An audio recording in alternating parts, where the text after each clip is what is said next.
This is an easy one. I'm glad that they gave me this one. There's no contest here. We're going to go Joe Burrow. Huh? Oh, yeah. I'm going to go Joe Burrow. I know a lot of you are like, it's too early. He's too young. You know what? A lot of people said that back in 2002. SummerSlam, Brock Lesnar going up against The Rock. They're like, Brock Lesnar's too young. He's too young to be the WWE champion, and he went out there and he beat The Rock. Similarly, I expect Joey Burrow to continue his undefeated streak in the playoffs, dating back to college, 6-0. You know who's lost the playoff game before? Patrick Mahomes. Joe Burrow never has. Give me Joe Burrow. Was it the crazy or the analogy that got you there? Yeah, which one was it? Pat, you hear that? All right. Pat, do you hear that? He took JoJo Burrow. You got playmakers, a special category here. Who has the edge, Chiefs or Bengals? Well, if everybody been watching the show, I think they know where I'm going right here. It's the Bengals. It's Jamar Chase. It's T. Higgins. It's JoJo Mixon. It's Tyler Boyd. Joe Burrow. It's too many. I know Tyreek Hill over there. I know Patrick Mahomes over there. I know Travis Kelce over there. But they just outnumbered the playmakers. This one right here is easy. This is the Bengals. We're going to be memed. This is already. Wait, hold on. Let me pose for the meme. Make it a cute screenshot. These guys win championships. Yeah. The defense rank. Absolutely. Who are you taking? You know, it is the Chiefs. I would give the Chiefs a definite advantage, especially if the Honey Badger is going to be back this week. And again, this goes into the playoff experience and everything that this Chiefs defense has done. The first 5 weeks of the season, they were not very good. 6 through 14, dominant, allowing single-digit points on average. Last couple of weeks, they've allowed some points, but I think with Honey Badger coming back, I think the defense does have the edge here. You know, I'm just picturing the Honey Badger back there, man. I love their defense over there at Cincinnati too, but the Honey Badger being back there, I like the defense for them. All right, you know we got to be nice and even here. All three phases, special teams. Who has it? Well, all I'm seeing right now is Tyreek Hill catch that punt and almost take that thing to the cribber, and how explosive and fast he is. I think that's the equalizer. If they do get in a position like that and they say, Tyreek, go back there and field this punt, I like the Kansas City Chiefs special teams in this one. I think they're a little bit more explosive than the Cincinnati Bengals. All right, we got a final category. Is this Swagger! So I get to break the tie because we're knotted up at 2 apiece. Yes. Swagger, I'm going to take it. And I got to say the Chiefs. Come on, what? across the For board. the swag? Swag? If you think the Cartier glasses are going to sway me or the cigar here, the Chiefs have been bringing the swagger, starting with Travis Kelce all the way down the line. Come on. They definitely take one. So if Joe Burrow... I mean, Tyreek Hill took the pom-poms. He's gigging and jigging. You know how I feel about a pom-poms moment. If Joe Burrow comes out and sings No Sleep Till Brooklyn, trying to one-up Travis Kelce from their Super Bowl run, then you got to switch that answer. I'm sorry, what? Do we have one more for you guys? Oh, we got picks. That's what we're doing. Picks. The game. The first picks of the show. Rank. Who wins it? Bengals or Chiefs? Well, I think I've already kind of tipped my hand. Go ahead and sound the alarm. I'm going to go with the Cincinnati Bengals pulling the upset. At some point, you just got to understand that this team feels like a team of destiny. I've talked about it before. Our colleague, Chris Wessling, was a huge Bengals fan. I'm just feeling it. I saw Chris's wife today, too. You know what? I think all of it's just playing into it. It's an emotional pick for me, so I'm going to go with the Cincinnati Bengals.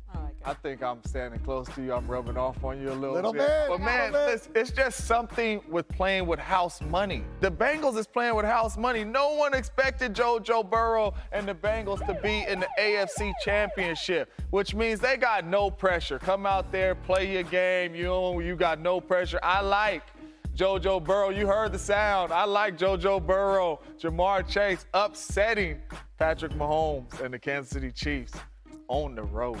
I've been getting smoke on social media the past 2 weeks because I have picked against JoJo Burrow and the Bengals. And if nothing else, I'm consistent because I'm picking against them again in the championship round. I'm going with the Chiefs to take this one. I have poor eyesight here. 27. It's going to be a close one. It's going to 27-1. You'll see it on the screen. But I'm taking the Chiefs to win this. Not a bad time. Look at that. You left me by myself. It's not a bad pick. It's going to be a really, really good game. So let's set the total points number at 54.5. What say you? Warren? Okay, this one isn't fun necessarily because I have just a few points less, as in 53 total points. I have a 3-point win in favor of the Chiefs, 28-25. That adds up to 53, which is fewer points. Why? Well, they actually have kind of similar offenses, meaning you don't play single high against either one of these quarterbacks. and they both rely on their check down. So if you have those things and you can practice it and your defense is a little bit more aware of it, I think there are fewer possessions, maybe some more runs, maybe some more of those outlet plays, which take up more clock, which mean not 74. What I think James Jones was having 85 was the score. I think he had like a 3-digit score at one point. He as did, he's he did, walking I think around there so. in the No, it's going to be a nice 53 is where the math comes in. You know, there's a lot of people who thought, me, who thought they should have just played for overtime. Like, hey, don't push, don't force the issue. Don't let Stafford throw a pick six to end this game. And then he went out there, made 2 clutch throws. So I think that he really has come of age during this playoff so far. And I think that he has the edge in this one. You got the playmaker. Ooh, I know. Man, now, I mean, shoot, don't mean me or do any at all, because this They're one was gonna. hard. This one was hard right here. But playmakers, I have the Rams. I'm looking at Cooper Kupp.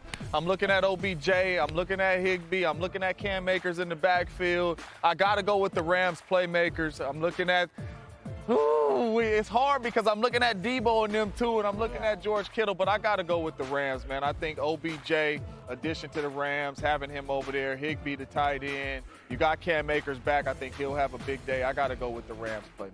Yeah, it reads like a Hollywood cast. I get it. They're balling out there. What about defense, Rain? You know, if I'm looking at the defense right now, yeah, I got to go. The 49ers have a good defense, but the Rams are something special. Give it to the Rams. They went out there, spared no expense. Von Miller's out there wearing the number 40 like Crazy Legs Hirsch. You got Aaron Donald. You got Jalen Ramsey wearing number 5, erasing the ghost of Dieter Brock. They're put together like the NWO.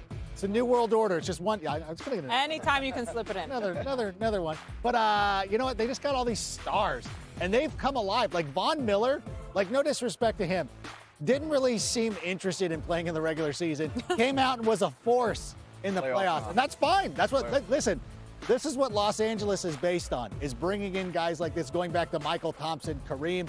They come in, they bring in these superstars, and they play their best in the playoffs. There we go. That's why you bring them in here, man. Playoffs is when it counts. What about special teams? Which unit you got? Oh, man. I mean, we all know the Niners special teams is one of the worst in the National Football League, but I'm just looking at what happened last week. Oh, boy. You know, Robbie Gould never missed a kick in the playoffs, blocking a punt to win a game.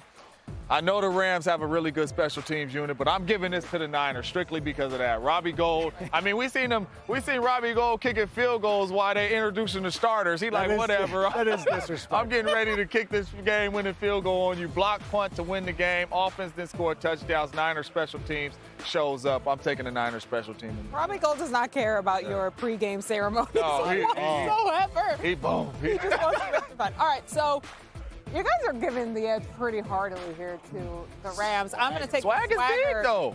Swagger category. I mean, it should count twice, quite frankly. And how can you go against a team who walks out onto a field with a mega boombox in hand to get everybody ready? I am, of course, talking about the 49ers. Look at that thing. By the way, that's been a part of their locker room for a minute, because I remember going in there back 2018, 2019, and that's exactly how it would go. Somebody would get the honor of plugging in their phone to the aux cord. Yes, aux cord, if you don't know what that means.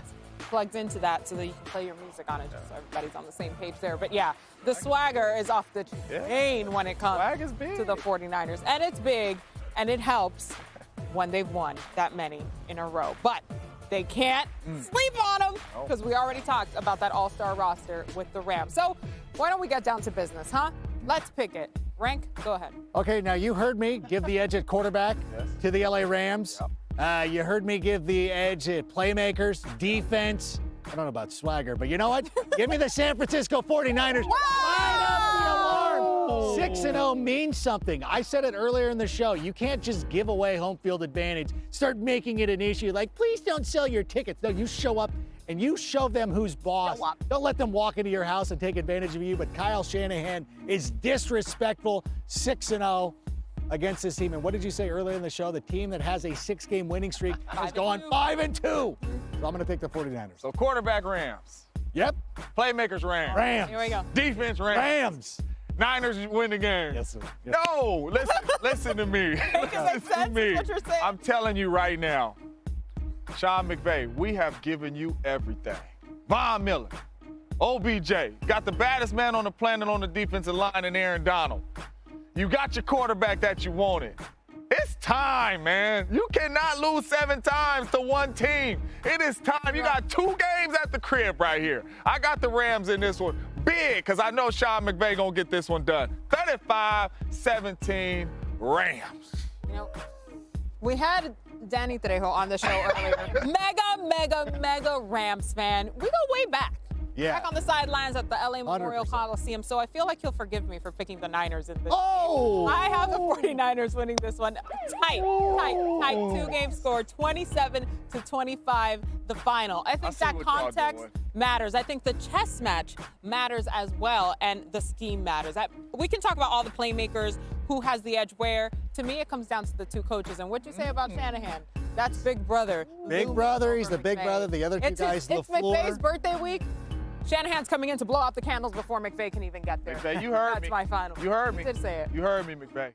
Your computer rattle has run this, I don't know, a few 100,000 times. Oh, we ramped it up to $1 million. Oh my God, I about can't. some more Oh, how RAM you for doing, Christmas, girl? you know? I know. Of course. It is the championship Sunday, so that's why we're going extra. But let's get specific here. We're going to set the total NFC points number at 45.5. How do you see it, more or less? Well, I think this one is more. I have 47 points in this one, just a 1-point win, which means there could be room for even more points because those close wins often turn into, overtime situations. So I have a nice one in that one, 47 points. Free football, I love it.